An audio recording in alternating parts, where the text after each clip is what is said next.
Hi, everybody. Welcome, welcome. My name is Antoinette Scully. My pronouns are they and them. I'm wearing a orange-colored shirt with the words of Brian Stevenson that says, "Injustice prevails when hopelessness persists." Hope is your, what is that word? It's about superpower by Brian Stevenson. So welcome to our first of these monthly conversations. Here are some gentle reminders for folks that are being put in the chat as well as saying out loud. This event is being recorded. If you would like to not be recorded, just a word of wise that you can turn your camera off so that you are not on the recording. But you are consenting, by staying on this call, you are consenting to be in the room and that you are here in said recording. Please stay muted while you are not speaking. Please use the raise hand function in Zoom. You can hit the react button. It's a little heart on your Zoom's navigation bar at the bottom. If you hit that react button, there's a button that says raise hand. That's the best way for me to be able to see those of you who want to speak. There are 36 of us on Zoom. So if you're doing this or this or this, I won't be able to see you. So the best way to make it so that I can see you as best as possible to get your question answered is to do the raised hand function. No hate speech or derogatory remarks are allowed. And if that happens, you will be removed. And if you need more information, you can check out the web address clfuu.org/abolition. I'm going to look and see if this has been put in the chat. Yep, quite a few times. And so as new folks come in, we'll probably add it back into the chat. As I said before, my name is Antoinette. My pronouns are they and them. I'm on the Commission of Social Witness. I'm actually technically the treasurer, but I think of my role as very different than that. But if you think you have seen me around the UU universe, that is because I'm a staff person at the UU Women's Federation. I'm on the board of the UU Justice Ministry of California, which is my state, SAN. I live in Los Angeles. And I sometimes do some contract work with the UUA. And so my face might look a little bit familiar to you. I'm going to slow down. I promise I will slow down. I'm very excited to be here with you and talk about this really important framework that I live in my life and support other folks with. And so this is super exciting for all of us. If you have a chalice and you would like to light your chalice, this would be the time to do so. I'm going to light my chalice.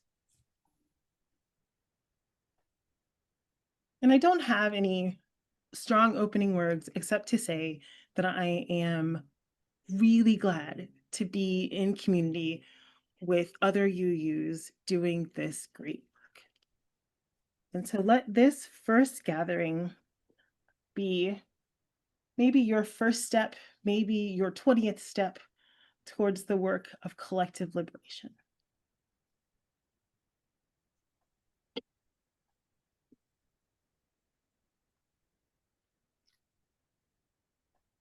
And so this is me. So religious professional, Commission on Social Witness, staff at UUWF and UUJMCA. I do a lot of racial justice education. I live in Los Angeles. I grew up in an all-Black town, and I have two children, 11 and 14. I've given you a bit of my visual description. I'm a Black presenting person with shoulder-length locks, wearing a yellow shirt and dangly earrings. I live on the land of the Tongva and Gabrieleño peoples, which is so-called Los Angeles. And the framing that we're going to talk about today, I'm going to give you a bit of the context. We'll talk about the framing, and then we'll have some time for questions, is so that you are able to do small things to push you to do bigger things. I want you to think of this framework as what you can embody yourself without really the work of many other people, so that when we all come together, we can do big things together. I will try to speak slowly and clearly. These are my promises. I will spend a lot more time on the modern ideas of abolition and the philosophy of everyday, day-to-day abolition. This is really just a small piece of the larger concept, philosophy, frameworks of abolition that the Commission on Social Witness and the Church of the Larger Fellowship is working to pull into our association. What we will talk about today is just a tiny piece of it.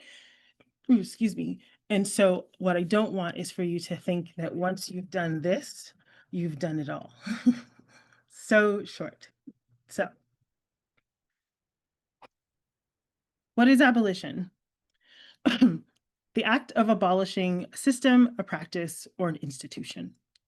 When we talk about abolition, we are talking about the concept and the antidote to our racialized capital system. That's like the definition that we're working with, and then we pull everything out from there. And so you have probably heard of abolition as a person who wants to abolish slavery in the 19th century. You've probably heard of abolition as a person who wants to abolish the US prison system and policing. And now, as we talk about it in the larger context, we want to abolish the US capitalist system and restore care to all communities. And so, from this perspective, it touches every aspect of our lives, and we can imbue this system with care and compassion.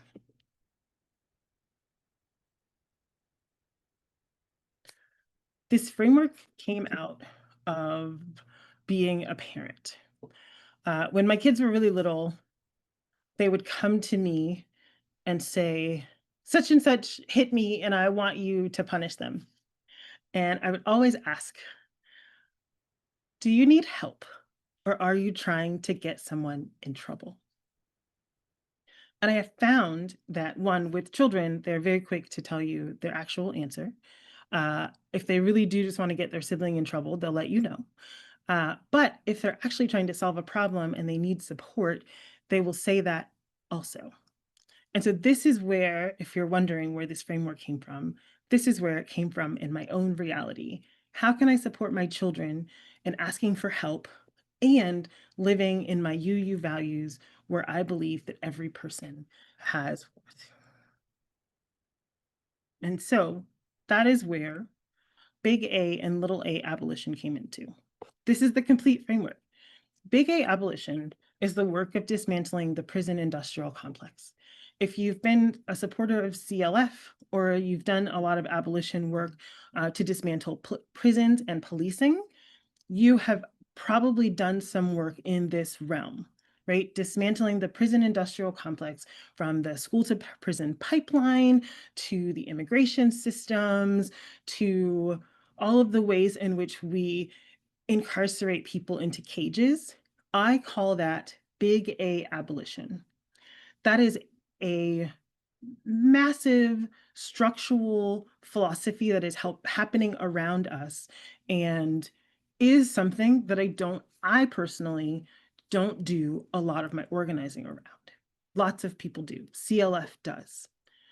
Little a abolition is the daily practice of moving away from punishment to create a world where everyone can thrive. This is the crux of the framework that we're talking about today, because I think it's where we start when we want to really look at this big A abolition. So, from a show of hands, how many people decided that when they wanted to do environmental justice, they made sure first that they were recycling or composting or doing something personal in their own lives so that they could say, oh, I'm starting with me, and then I'm going to work on these bigger issues, right? A lot of us said, I'm going to start with me first. I'm going to make sure that I'm composting. I'm going to make sure that I'm taking the bus. I'm going to make sure that I'm doing these personal pieces, even though we can talk about how personal responsibility versus corporations is its own conversation. But we decided, right, that if we wanted to make a difference in our lives, we would start with ourselves. And so this framework of big A versus little a abolition is starting with ourselves. is making the changes in our own lives so that we can make bigger changes collectively. All right, I'm gonna have everyone take their hands down. I'm gonna pause, and then I'm gonna wait and see if any other hands come up for questions or comments. There's a bit more information, but I just want to see how people are feeling. I think I see Mac. Mac, are you waving at me? If you can unmute yourself.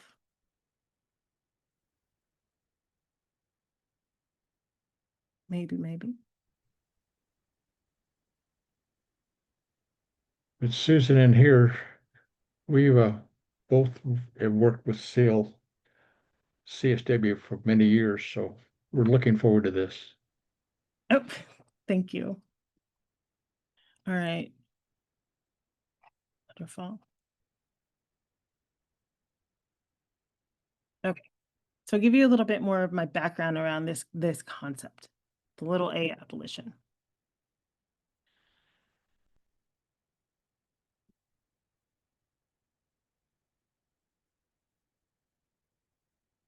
These are some examples of my own personal abolitionist lifestyle. So I do my best in our current world to not do any name calling, right? Just as an example, right? Practicing consent and autonomy with my children, mutual aid work, speaking publicly on my values, community organizing, checking in with my neighbors. These are examples of abolitionist practices that I have been able to take in myself, not in the context of other people, but what I can do from my own backyard, right? This is my example of recycling or composting or driving a hybrid car. As we move into collective abolition ideas, right? These are some of the things I think are the UU abolitionist practices that we're very used to talking about and doing collectively, and how I see these as part of abolition, right? Centering marginalized voices and stories, shared leadership and decision making, collaboration with global partners, building deep relationships, releasing public statements on human rights, connecting and organizing. These are all things that I see as our collective abolition process. And the reason I think of it that way is because to me, abolition is is the process of living a life where we all get what we need. Dismantling the systems that stop us from having a thriving world.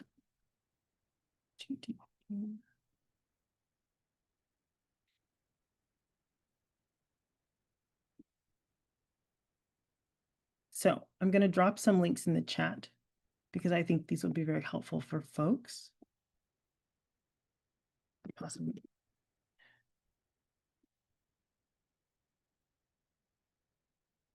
So here is if you haven't read it already, here's a link to the CSAI statement on abolition that we're all learning about. And towards the bottom of this statement is a list of resources, books, articles you can read. There might even be a movie or two on there. There's some sermons that you can see. There's this massive amount of information around the concept of abolition. And I wanted folks to be able to see this document, like what we're working towards, the things that we have said is abolitionist research that can be done, and making sure that people kind of see where we're starting and where we're moving towards.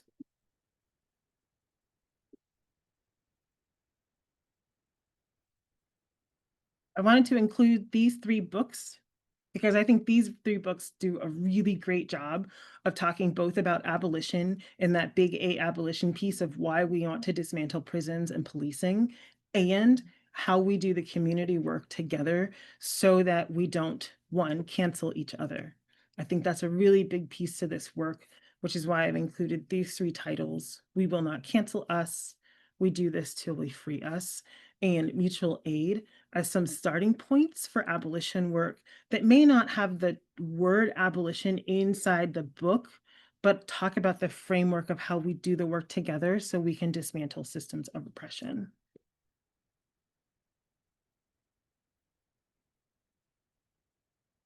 Okay. Last slide is just my contact information because I want to give us a chance to actually talk. So,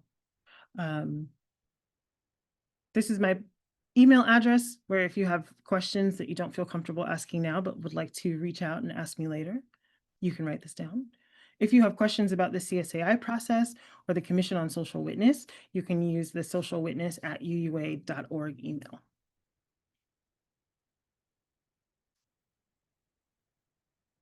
I can also put these in the chat.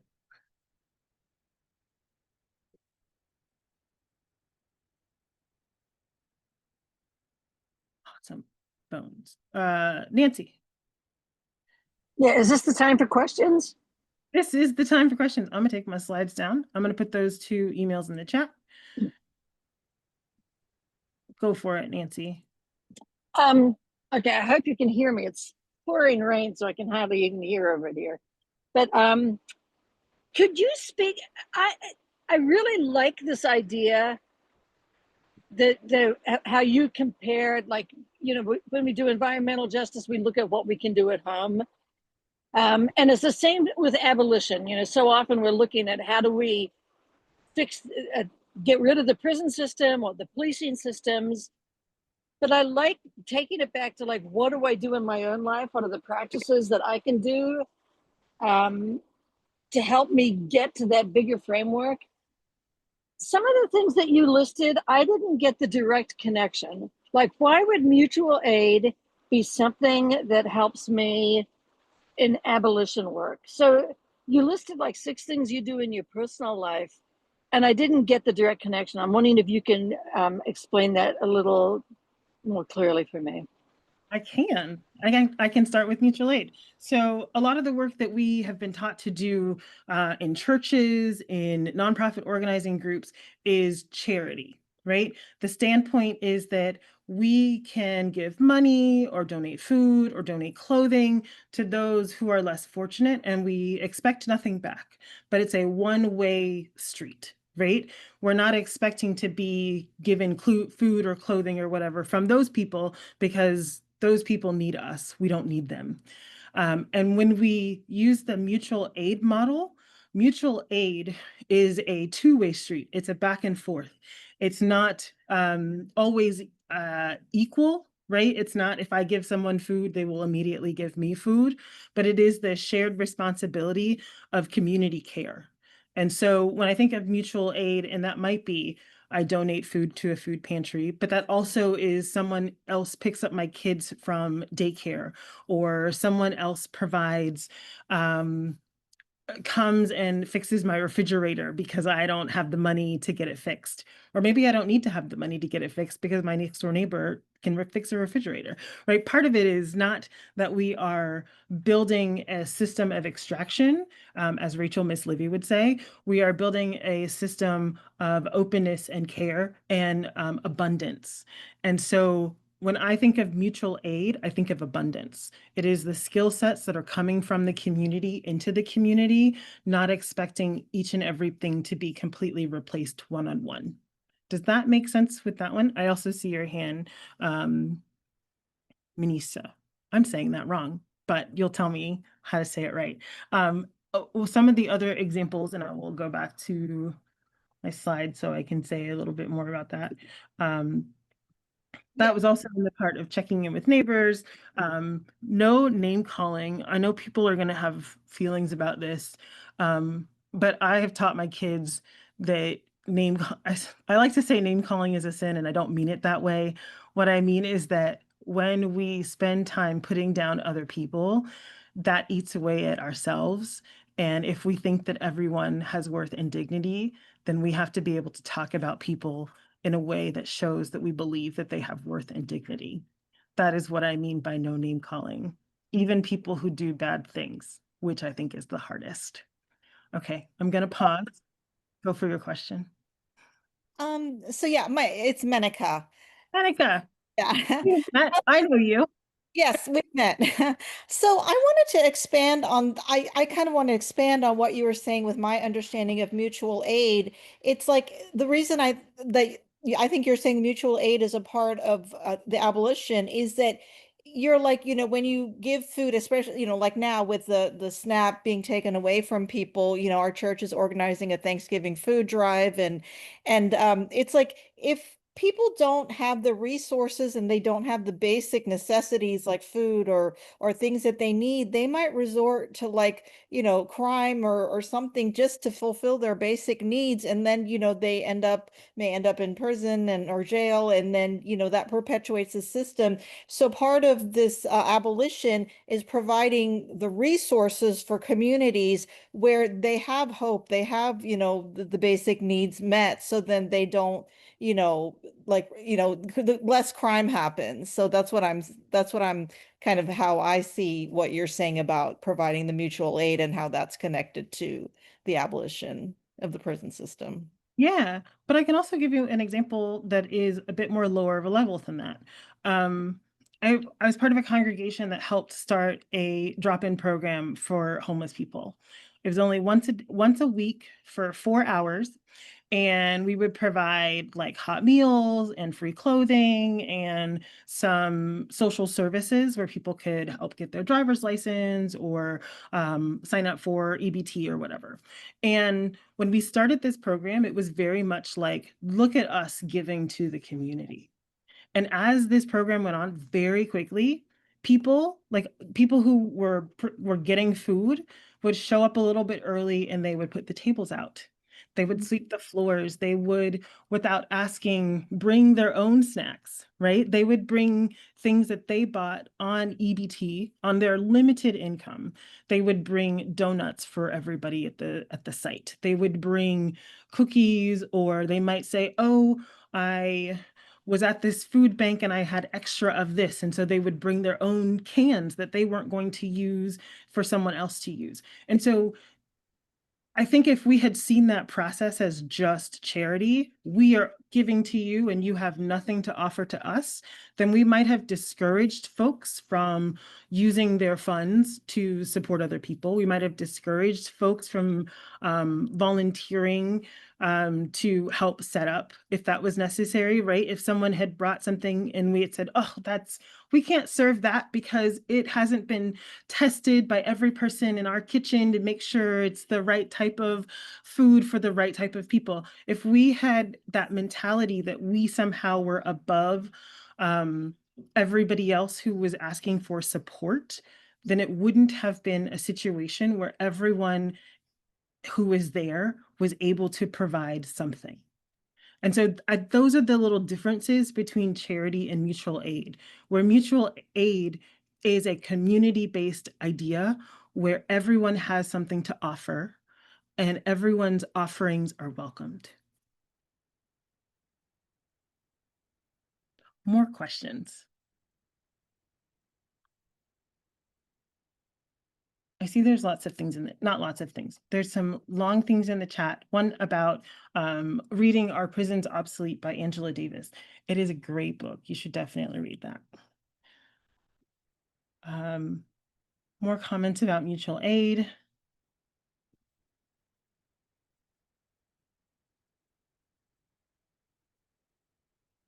Positive discipline. I don't have a lot. Okay. I'm gonna say something that's from my own personal life, and I don't have the statistics to back this up. So this is just me personally talking. I'm taking off my like official hat of any kind, but just me as a parent. I moved away from punishment or like high rewards, and I found that I found that the concept of rewards versus punishments were all sort of the same thing, right? Like when my kids did super extra good, they got something, or they did something super extra bad, they got nothing. I don't know. And if we're talking as friends here, when I started to remove the idea that punishment and reward were the opposite sides of the same coin, and just that celebrating my kids and the people in my life, adults as well, for their achievements, and looking at moments when I thought, oh man, we could do better, it sort of moved away from that high expectation that they either were rewarded or they were disciplined. Like it wasn't that one or the other. It was very much in the middle of like, oh, we all are people who are worthy, and sometimes people make bad decisions, and then sometimes we go out for ice cream after softball. It wasn't that idea that you will get rewarded for A's in school versus you will be punished for D's. Does that make sense? I feel like I'm rambling about that, but I do want people to click on the link that Dr. Meg Richardson has put in the chat because there's some good information about positive discipline there. Is this these monthly conversations, have you all done this stuff before, or is this specifically regarding the new CSAI? And throughout this stuff, are we going to get into things we could take back to our congregations and use in our lives? Yes. So one, yes, this is the first of those monthly conversations, and there is, I don't know if there has been an official schedule put on this CLF website.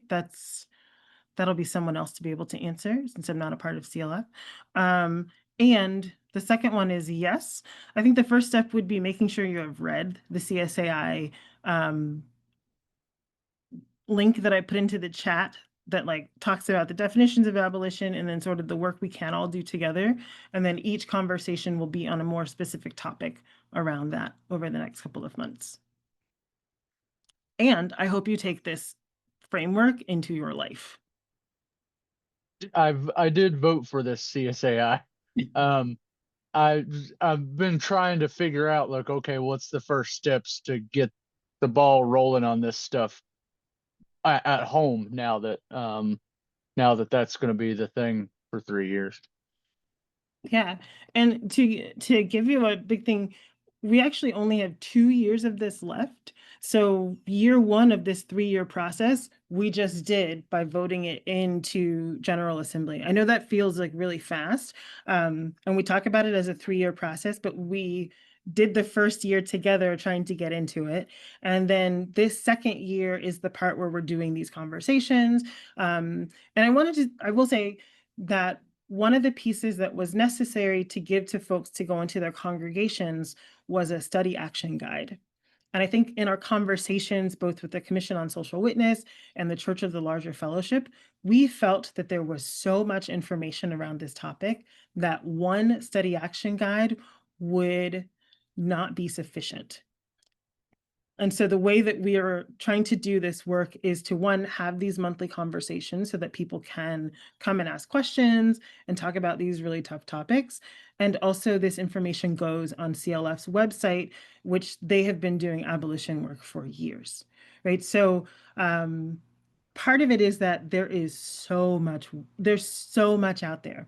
Like, I think what would be really helpful for folks is to find out where their congregation is on this topic and start from there. If there are people in your congregation who don't have any understanding, don't know why we would do this, and not that they're against it, but just if you said, we're going to talk about abolition and they go, I don't know what that means, start there. What does it mean? How can we work with this? If you have people who say, we're going to talk about abolition, and someone goes, we can't do that because then we will let all of the murderers and rapists out of jail, start there and talk about why that is a false dichotomy and why that's not really what the work is, right? Talk about, I mean, those are people saying, I'm afraid to live in a world where prisons don't exist. And then we need to have a conversation about why prisons existing is not the world we want to live in. Right. So I hope that that kind of gives you some kind of framework as we move through this. Is like, I would not start, I would do a little bit of reconnaissance in your own congregation to find out where people are and how people are feeling about this. This is going to be different for different states, for different communities and different parts of states, right? Some folks like Illinois, their state action network has been working on this for a while. So Illinois congregations might have a different take on some of this. California congregations might have a different take on some of this. So you're going to have to be able to find out where is your starting point for your congregation in particular, so that you don't overload people with too much information, why we as Unitarians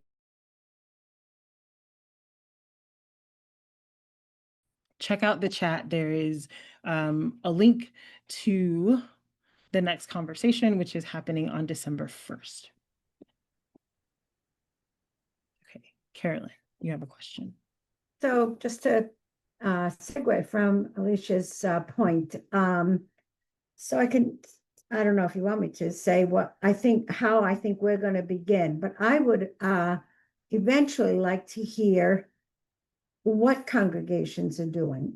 You know, I don't need the whole 2 years, but you know, you said, how do we start? And I agree, that's a challenging thing. We happen to have a restorative justice group and a racial justice arc that's actually represented here from Ann Arbor. And we're going to start with the Marimba Kamba, I don't know how to pronounce the name, but book, because, and I'll say why, because there's a guide with that book. And so that's one of the easiest things for us. We're, you know, very busy congregation, like I'm sure everybody is. But I wouldn't mind hearing eventually, you know, what's the starting point, you know, because what you just said is very true. How do we get our congregation really engaged in this work? I don't feel there's anybody against it. Well, I mean, maybe there's some people, like you said, fear that the whole prison system is going to go away. What are we going to do? But you know, really, what's the inroad for other groups and other kinds of congregations? So I hope that, you know, maybe going forward, we could get a little bit of that. Would be supportive work too if we had that. So anyway, just my thoughts. Thank you.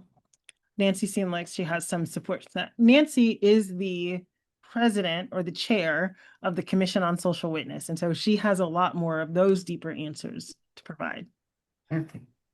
Yeah, so, you know, in the past, when we voted in a congregational study action issue, basically we put out a static piece of paper and sent it out to everybody and said, well, we hope you work on this and we hope you pay attention to this. And it's up to each congregation to figure out like what you need to be doing and the work that you need to do. And these are new times. You know, we have so much social media out there and we have so much stuff accessible to us that we felt instead of having like a static guide, having this site on the CLF website called Abolition is going to be a way where people can access new information all the time. So we've never done like these monthly workshops for a CSAI before, but we felt like, well, this could be a great place for people who don't know how to start the conversation to come and get ideas like, well, how do I begin this conversation? There are some congregations, and I have been in them, where we've said things like, we want to abolish the prison system, and the panic that went on in the room, because you can't go from not even understanding why we would want to do that to us saying, well, let's get rid of the whole system and burn it down. So how do we gently start creating that idea? As Unitarian Universalists, we believe in the dignity of every person. So how do we move from that to looking at how we actually live that way in our lives in a large way? So I love the idea of this website that we're creating, that is going to constantly be having new resources on it. It's going to be having the recordings of these workshops on it, so that congregations can figure it out on their own, and they can still come back here every month and talk to us about like what do we need and what are we looking for. So we've got a lot more dynamic kind of way of doing this work going into the future, which I think is very exciting. Yeah, I can tell you how my congregation started this conversation, which I thought was very funny. I come from a congregation that was started by a suffragette and an abolitionist. And so our congregation is very proud of that. Oh, we were started by Carolyn Severance, the suffragette and abolitionist. But we wouldn't talk about like what that meant. Like we didn't have sermons on abolition until we started actually having sermons on abolition, right? So then it became oh, if we believe that we hold this legacy really important, then what is the abolition she was fighting for? Are we those same people? Became our conversation. And so then we started having conversations about, well, who were the abolitionists? What did they believe? And abolitionists within a UU framework, who were the Unitarians or Universalists that had these ideas? Do we still uplift these voices?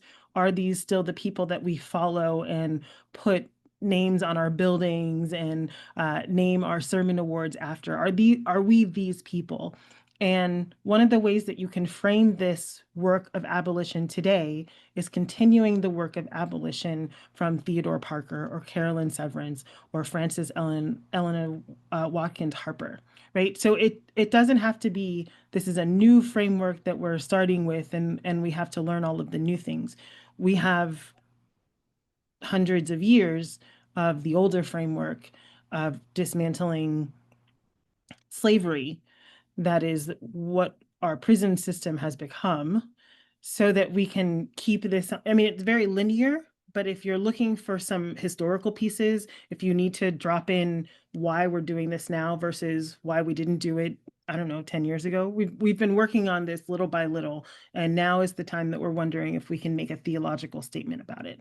That's what the Commission on Social Witness's job is to do, is to take an idea that we've been kicking around for, I guess, 200 years and say, is this the thing that Unitarian Universalists believe theologically?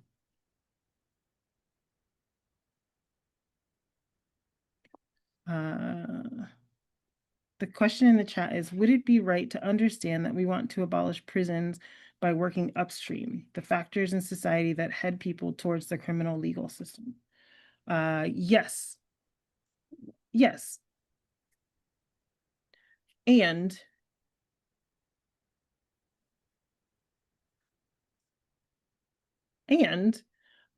the number of people who are in prison who have not been even convicted of a crime, right? Like, that should be dismantled. There's a lot around the prison system that we'll get into a lot more after today's.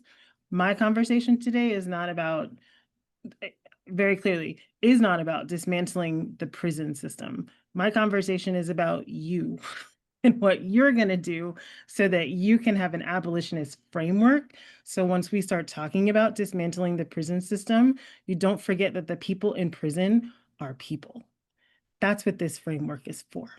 Because we can talk the statistics and we can talk the philosophy, and sometimes what we think about, what we start to move away from, is that the work of being Unitarian Universalism is making a better world for all of the people, and there are people in prison. And so that's sort of where I want this framework to land with you. Yes, says Darby. I think that much like our theology, there are many ways and means to address the issue of abolition. Beck, you have a question. Hi, everybody. Yes, so my question has to do with something that somebody had said, a resource called Abolition. It was on a certain website. Does that ring a bell? I was wondering if I could get the link or just a little more information about that. About I think that you may be talking about the Mhm. Church of the Larger Fellowship site. One of the tabs at the top of it is called Abolition, and that has the copy of the CSAI and the resources on that. Oh, okay. and that I think was just put in the chat again. Oh, cool. One thing that I wanted to mention is I've been an intern at Massachusetts Against Solitary Confinement for the past year, and personally been working on a resource guide for prison abolition. So I didn't know if anybody was interested in maybe taking a look at that, or even if it would fit into like anything you guys are doing and would like to include in anything or find anything useful. So that's all. Sure, put it in the chat. Yeah, I'll put my email, and then anybody who wants to reach out, they can do that, and I can share the Google Doc with them. All right, thank you. I do want to note that folks have been dropping into the chat things that their congregations have been doing or their organizations are part of.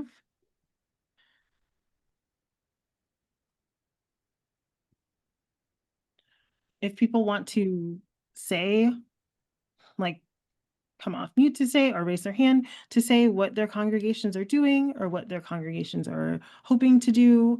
If people have questions about whether something has worked or is not working in their congregations, we also have time for that. Carolyn.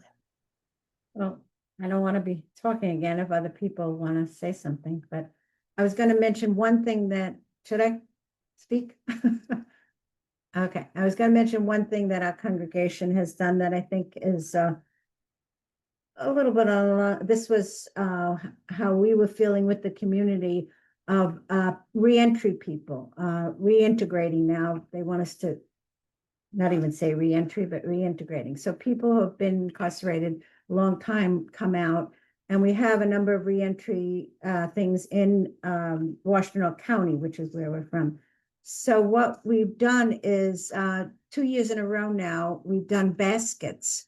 And we put things, laundry detergents and flashlights and, you know, things that people might, when they first come out, don't have. Then it's not an expensive basket. It's not, you know, rich in money. We do put a small gift card in it, but it's been so powerful for our congregation because when we do the baskets, we put them in the social justice hall when we're collecting things.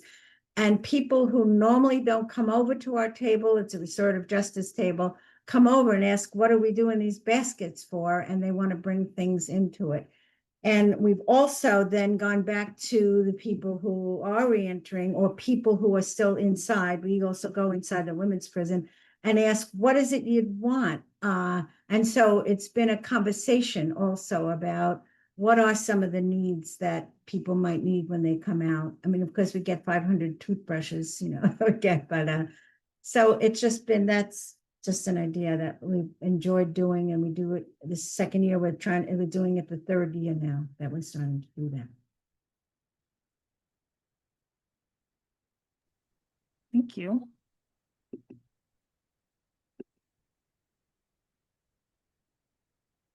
Annika. Yeah, I really like what you're talking about, Carolyn, but like I live in Texas and I think we are nowhere near trying to You abolish could raise your hand, you know. we're nowhere near trying to abolish the prison system. If anything, we're trying, you know, Texas is trying to build it up more. So how do we get in touch? I mean, how do we find organizations in our area that might be working toward prison abolition? Or, I mean, I don't know if they even exist, but just trying to maybe, yeah, how do we go about doing that? What do you think? You probably can, I mean, you probably can Google prison abolition Texas, oddly enough. And you might be able to, I know that you're pretty connected with your SAN, and so there might also be some work that if your SAN isn't doing personally, the State Action Network, they might know people who are doing that. Because someone put in the chat like abolition, so people will say they're doing abolition work and then they'll be doing like reproductive justice, right? Like, so people will say, oh, I'm doing abolition work, but what it really looks like is you know, something that we wouldn't consider abolitionist, I think is what I'm getting at here. And someone put in the chat, CLFUU Gym is a great way to stay connected. I think that the Texas State Action Network, especially since they're doing a lot of legislative stuff, they either know somebody or they are in a coalition with somebody. And that's another thing that can help congregations is if you have a state action network. There might also be doing some of that work. Like I mentioned, Illinois is doing it. I know that they have a connection, but there's also a state action network, I believe, in New York and New Jersey. They're building one in Tennessee. We have one in California. So that might be a way for you to connect if you are looking for an organization that is doing that work and you want to connect deeper with them. Is that helpful, Monica? Awesome. Mac, you have a question.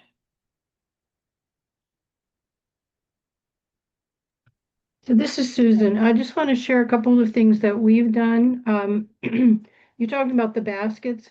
We worked with other groups in our community, the Jewish community, a group called the Southern Delaware Alliance for Racial Justice, which is a local group. And we did we worked with the local shelter or halfway house, and we created what we call dignity backpacks.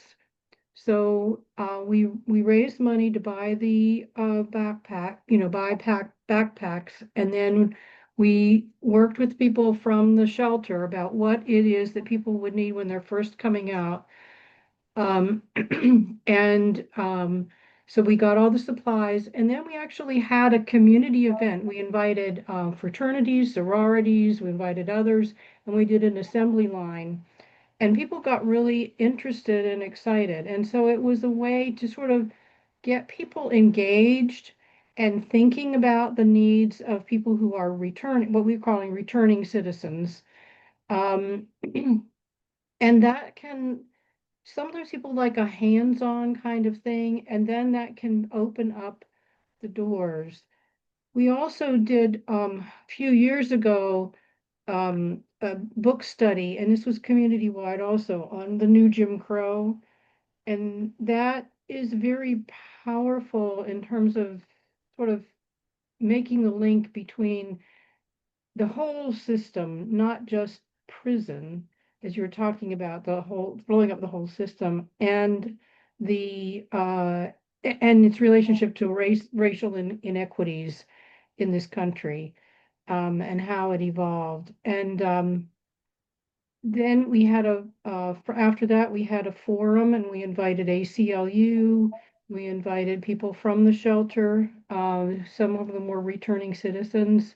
We invited somebody from the and a death penalty group, and we had a very good turnout. And again, it was at the church, a lot of church members, but it was also open to the community to just get people alerted to what some of the issues are, and we did it as a working with ACLU. We had an ask, so there was legislation in the state that was pending, and so we get the information, and then we asked people to contact their members of the state legislature to address certain bills that were pending. So those are some things we have done. Thank you so much. There have been lots of links dropped in the chat, some from Texas, some from more national things.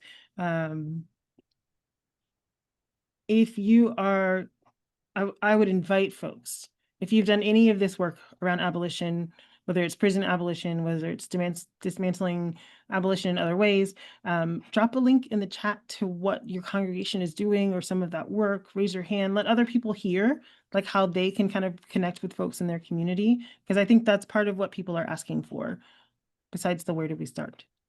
What's working for you?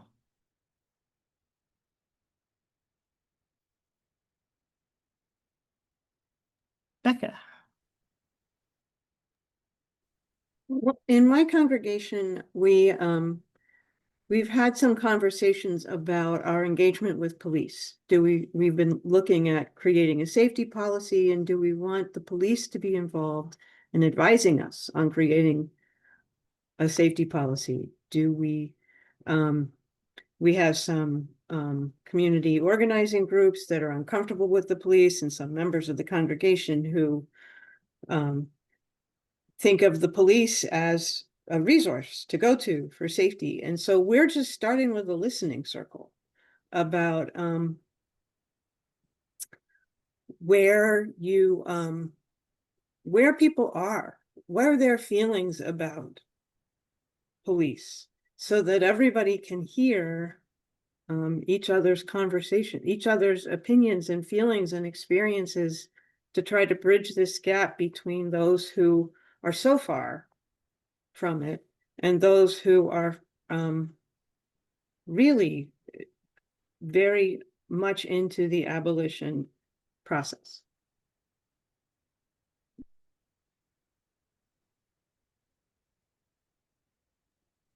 Thank you.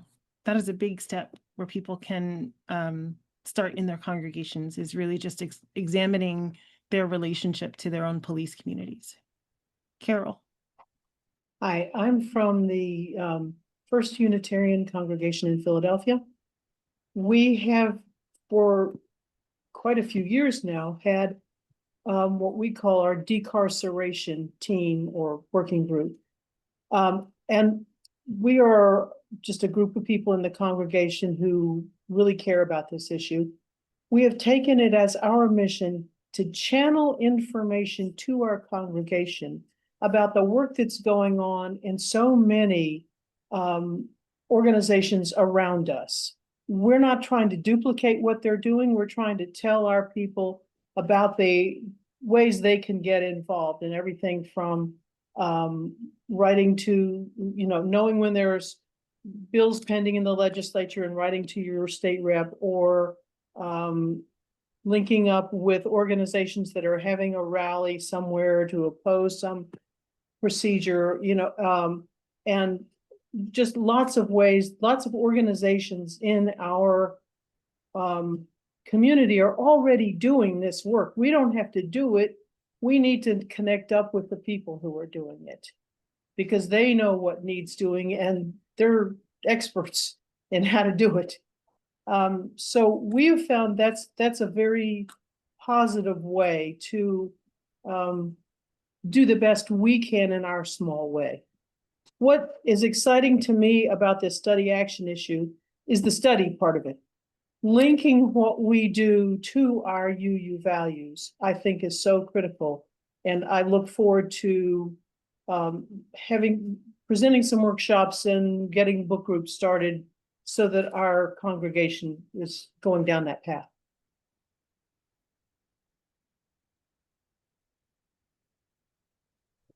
Thank you so much. So, asking about other conversations that were coming up, next month will be December 1st. You can register, and I think that link has been put in the chat a couple of times. Maybe it'll happen again. You can register for conversations at clf.org/abolition-convo, and then you can check out resources and sign up for the email address at clfuu.org/abolition. I will take this time to say I hope that this conversation inspired you to take those next steps in your congregations, and that you take your inspiration and curiosity into conversations with those in your communities. Awesome. Thank you so much for your time with us today. Feel free to reach out if you have more questions or comments. If something hits you in the middle of the night and you just got to go, oh my goodness, I should have asked this at this time. We are happy to continue this conversation at any time. So thank you so much for being with us.